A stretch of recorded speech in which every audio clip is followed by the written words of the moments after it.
మీరు రోజూ వంట చేస్తున్నారు కానీ అది నిజంగా మీ శరీరానికి మంచిది చేస్తుందా అని ఎప్పుడైనా ఆలోచించారా? 2026లో ఆరోగ్యకరమైన భారతీయ వంటకాలు మళ్లీ మన జీవితాల్లోకి వస్తున్నాయి మరియు ఇది కేవలం ట్రెండ్ మాత్రమే కాదు, ఇది నిజంగా మారుతున్న జీవన విధానం. పరిశోధనలు చెప్తున్నాయి అల్లం, వెల్లుల్లి, పసుపు ఇవి మన అమ్మమ్మలు వాడిన పదార్థాలు శరీరంలో వాపును తగ్గించి రోగనిరోధక శక్తిని పెంచుతాయి.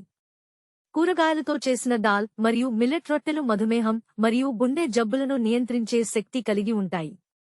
నూనె తక్కువగా వాడి గరం మసాలా సరిగ్గా వేస్తే రుచి తగ్గదు, ఆరోగ్యం పెరుగుతుంది. మీ అమ్మ లేదా నానమ్మ చేసిన రసం తాగినప్పుడు మీకు ఎంత హాయిగా అనిపించేది గుర్తుందా? ఆ రుచి వెనక సైన్స్ ఉంది, ప్రేమ ఉంది మరియు తరతరాల జ్ఞానం ఉంది. ఆ వారసత్వాన్ని మళ్లీ మన వంటగదిలోకి తీసుకురావాల్సిన సమయం వచ్చింది. ఇప్పుడే మీ వంటగదిలోకి వెళ్లి ఒక్క ఆరోగ్యకరమైన రెసిపీ ప్రయత్నించండి, మీ కుటుంబంతో పంచుకోండి మరియు ఈ వీడియోను మీ ప్రియమైన వారికి తప్పకుండా షేర్ చేయండి.